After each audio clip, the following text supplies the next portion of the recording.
عارف الهدوء.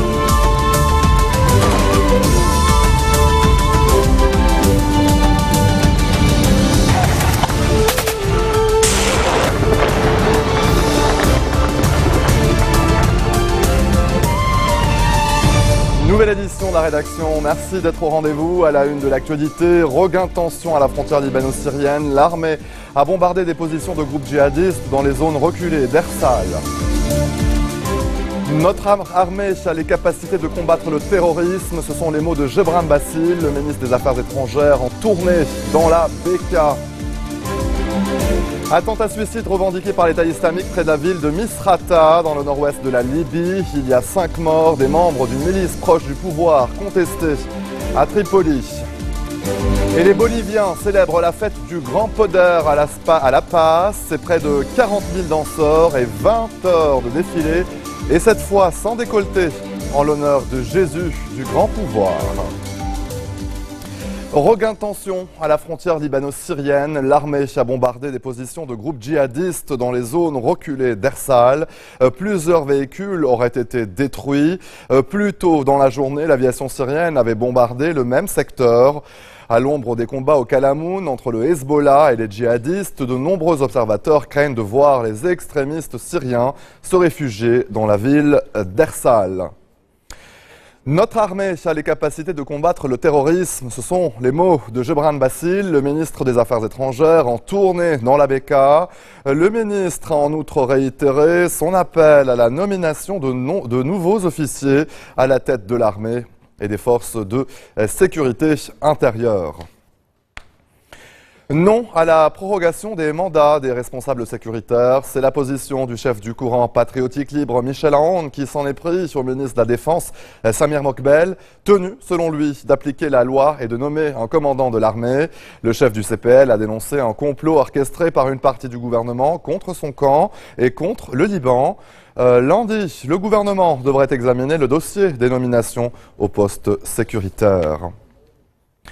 Le rassemblement de Saïd el-Jabal, proche du 14 mars, a appelé à ne pas remettre en cause l'accord de Taïf. Lors d'un sommet à Fatka, dans le Kesserwan, les participants ont estimé que la protection du Liban nécessitait des mesures et des initiatives sur plusieurs plans, soulignant l'importance de la coexistence entre les communautés.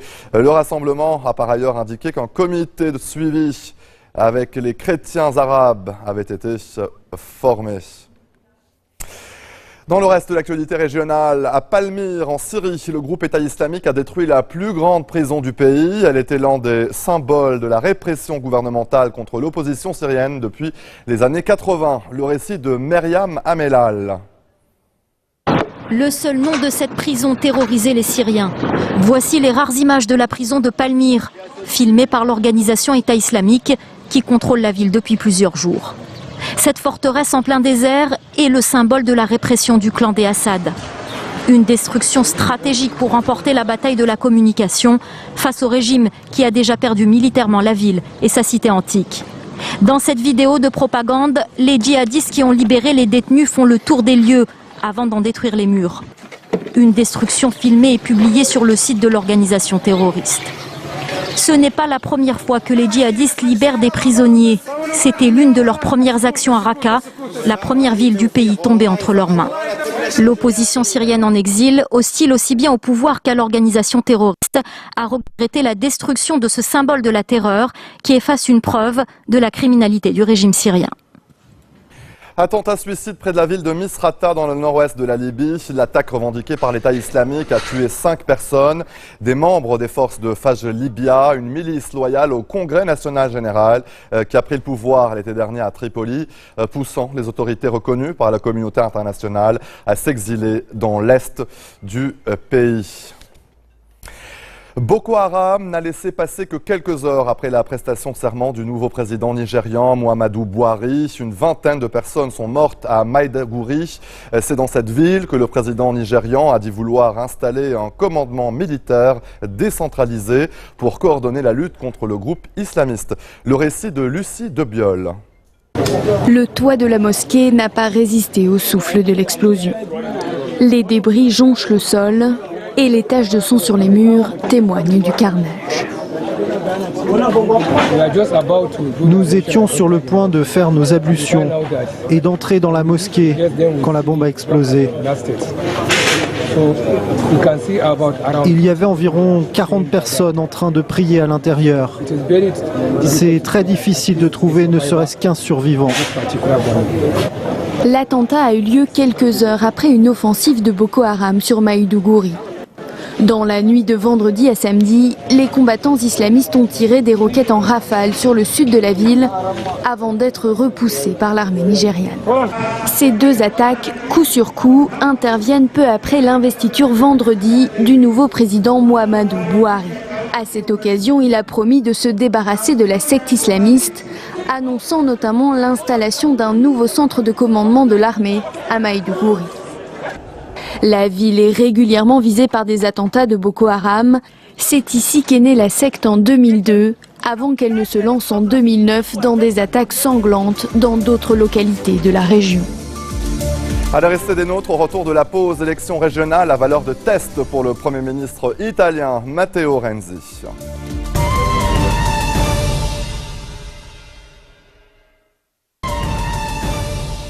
Retour sur le plateau de l'info, certains volets du Patriot Act, cette loi antiterroriste arrive à expiration aux États-Unis.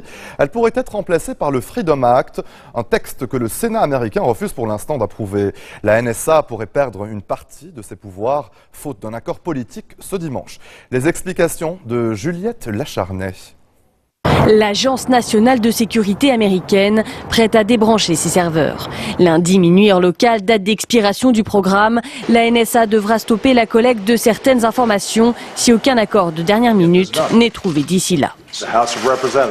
La Chambre des représentants a pu se mettre d'accord sur un projet de réforme baptisé USA Freedom Act, qui a reçu un soutien massif des deux camps.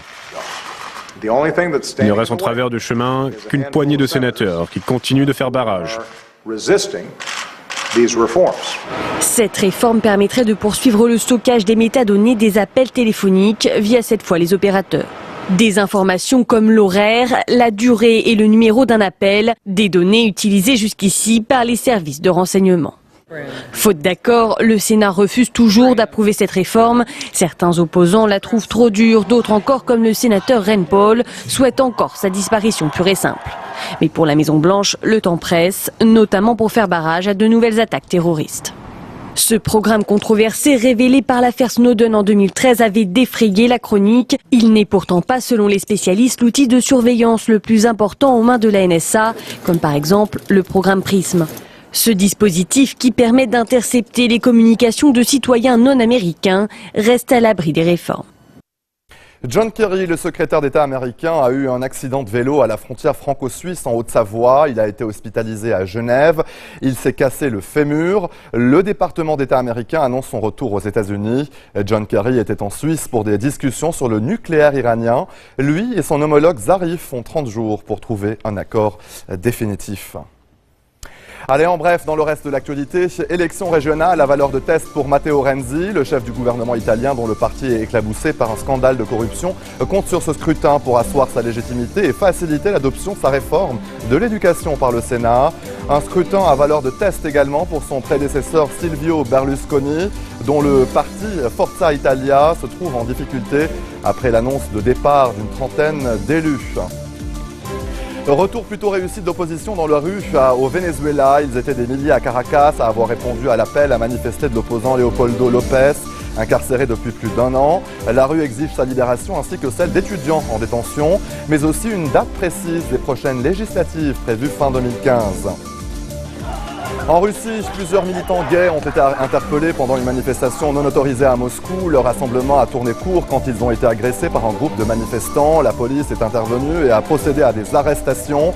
La Russie, où l'homosexualité était considérée comme une maladie mentale jusqu'en 1999, a adopté en 2013 une loi punissant d'amende et de peine de prison tout acte de propagande gay devant des mineurs. Et restons-en en Russie. La liste noire du Kremlin est désormais publique et fait grincer les dents à Bruxelles. 89 personnalités européennes interdites d'entrer dans le pays. La liste serait une réponse aux sanctions décidées contre la Russie par plusieurs États de l'Union européenne après l'annexion de la Crimée. Lucie Debiol nous en dit plus. L'ancien vice-premier ministre britannique Nick Clegg, Guy Verhofstadt, l'ancien premier ministre belge, ou encore l'homme politique franco-allemand Daniel Cohn-Bendit. Ils sont 89, tous sur la liste noire émise par la Russie et transmise vendredi à plusieurs ambassades. 89 personnalités européennes qui ont critiqué la politique de Moscou. Pour certaines d'entre elles, être sur la liste prouve l'efficacité de leur action en faveur de l'Ukraine.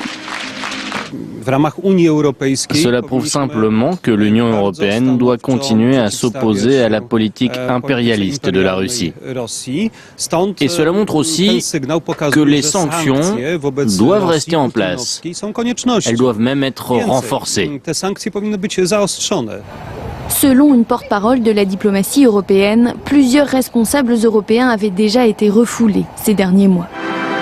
Une réponse de Moscou aux sanctions économiques, mais aussi à la propre liste noire de l'Union européenne, longue de 150 noms.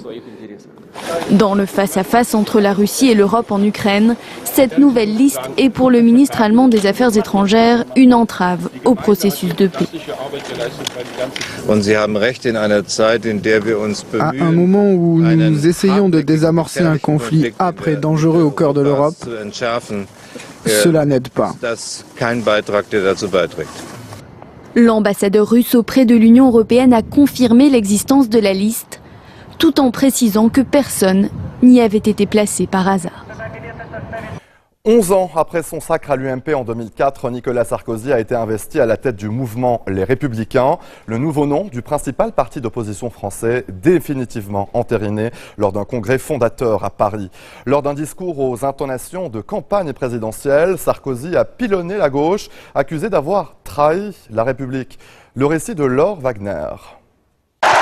Tous les ténors du parti se sont succédés à la tribune, mais la star de la journée, c'est bien lui. Dans un discours très offensif, Nicolas Sarkozy fustige la gauche qui l'accuse d'avoir trahi la République. La gauche, mes chers amis, est devenue une gauche conservatrice, frileuse, attachée au statut, à la norme, à un monde figé qui n'existe plus. L'ancien président de la République n'épargne pas son successeur, ni la présidente du Front National qu'il renvoie dos à dos. La France ne peut pas être condamnée à l'alternative entre la terrifiante spectacle du drame familial des Le Pen et la terrifiante médiocrité du président actuel.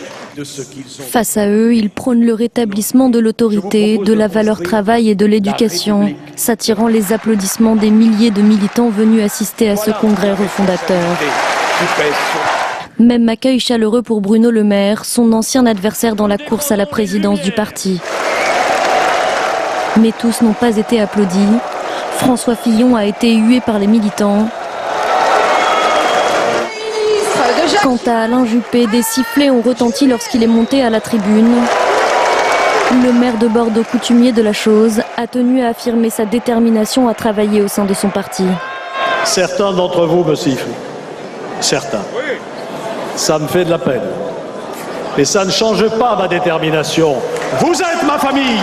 Je resterai dans ma famille et mon action politique se déroulera toujours dans ma famille. L'image d'unité que voulait afficher Nicolas Sarkozy a donc été quelque peu écornée par les militants. Mais pas de quoi arrêter l'ancien chef de l'État dans sa lente reconquête du pouvoir. Prochaine étape pour le président des Républicains, les élections régionales du mois de décembre, les dernières élections avant 2017.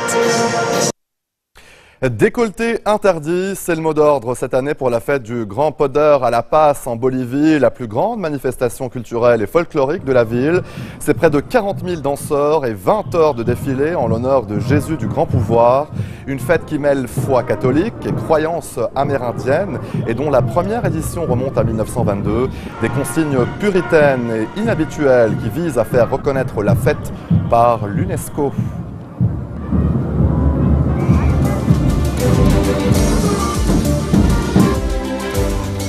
Et c'est la fin de ce journal, le rappel des titres. Regain de tension à la frontière libano-syrienne, l'armée a bombardé des positions de groupes djihadistes dans les zones reculées d'Ersal. Notre armée a les capacités de combattre le terrorisme, ce sont les mots de Gebran Bassil, le ministre des Affaires étrangères, en tournée dans la Bekaa. Attentat suicide revendiqué par l'État islamique près de la ville de Misrata dans le nord-ouest de la Libye. Il y a 5 morts, des membres d'une milice proche du pouvoir contestée à Tripoli. Et les Boliviens célèbrent la fête du Grand Poder à La Paz. C'est près de 40 000 danseurs et 20 heures de défilé, et cette fois sans décolleté, en l'honneur de Jésus du Grand Pouvoir. Merci de votre attention. Je vous retrouve à 17h30, heure de Beyrouth, pour une nouvelle édition de Code 24, le magazine de la rédaction, en partenariat avec France 24. À tout à l'heure.